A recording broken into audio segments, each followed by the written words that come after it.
नमस्कार। हमारे YouTube channel वैदिक प्रेरणा में आपका स्वागत है। ओम नमो नारायणाय। साथियों, आज हम अपरा एकादशी का महात्म्य और व्रत कथा को जानेंगे। तो सबसे पहले अपरा एकादशी महात्म्य। युधिष्ठिर ने पूछा, जनार्दन, ज्येष्ठ के कृष्ण पक्ष में किस नाम की एकादशी होती है? मैं उसका महात्म्य सुनना चाहता हूँ, उसे बताने की कृपा कीजिए। भगवान श्री कृष्ण बोले, राजन, तुमने संपूर्ण लोगों के हित के लिए उत्तम बात पूछी है। राजेंद्र, इस एकादशी का नाम अपरा है। यह बहुत पुण्य प्रदान करने वाली और बड़े बड़े पातकों का नाश करने वाली है। ब्रह्म हत्या से दबा हुआ, गोत्र की हत्या करने वाला, गर्भस्थ बालक को मारने वाला, परनिंदक तथा पर स्त्री लंपट पुरुष भी अपरा एकादशी के सेवन से निश्चय ही पाप रहित हो जाता है। जो झूठी गवाही देता है, माप तोल में धोखा देता है, बिना जाने ही नक्षत्रों की गणना करता है और कूटनीति से आयुर्वेद का ज्ञाता बनकर वैद्य का काम करता है, यह सब नरक में निवास करने वाले प्राणी हैं। परंतु अपरा एकादशी के सेवन से ये भी पाप रहित हो जाते हैं।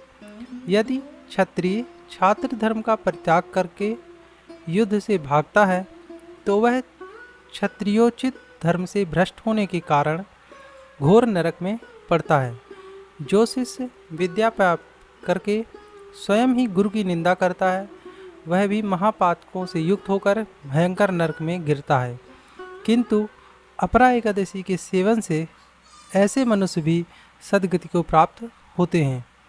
माघ में जब सूर्य मकर राशि पर स्थित हो, उस समय प्रयाग में स्नान करने वाले मनुष्यों को जो पुण्य होता है, काशी में शिवरात्रि का व्रत करने से जो पुण्य प्राप्त होता है, गया में पिंड दान करके पितरों को तृप्ति प्रदान करने वाला पुरुष जिस पुण्य का भागी होता है, बृहस्पति के सिंह राशि पर स्थित होने पर गोदावरी में स्नान करने वाला मानव जिस फल को प्राप्त करता है, बद्रिकाश्रम की यात्रा के समय भगवान केदार के दर्शन से तथा बद्री तीर्थ के सेवन से जो पुण्य फल उपलब्ध होता है, तथा सूर्य ग्रहण के समय कुरुक्षेत्र में दक्षिणा सहित यज्ञ करके हाथी, घोड़ा और स्वर्ण दान करने से जिस फल की प्राप्त होती है, अपरा एकादशी के सेवन से भी मनुष्य वैसे ही फल को प्राप्त करता है।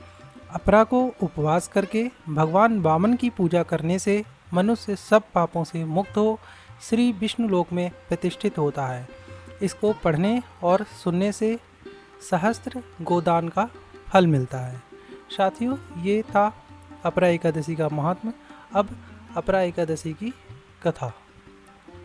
प्राचीन समय में महीध्वज नामक एक धर्मात्मा राजा था। उसका एक छोटा भाई था। वह अधिक क्रूर और अधर्मी था। छोटा भाई महीध्वज को मारना चाहता था। एक बार रात को उसने अपने बड़े भाई की हत्या कर शव को जंगल में जाकर पीपल के नीचे गाड़ दिया। अकाल मृत्यु होने की वजह से महीध्वज प्रेतात्मा के रूप में उसी वृक्ष पर रहने लगा और वहाँ पर उत्पात करने लगा। एक बार धौम्य ऋषि उस वृक्ष के पास से गुजर रहे थे।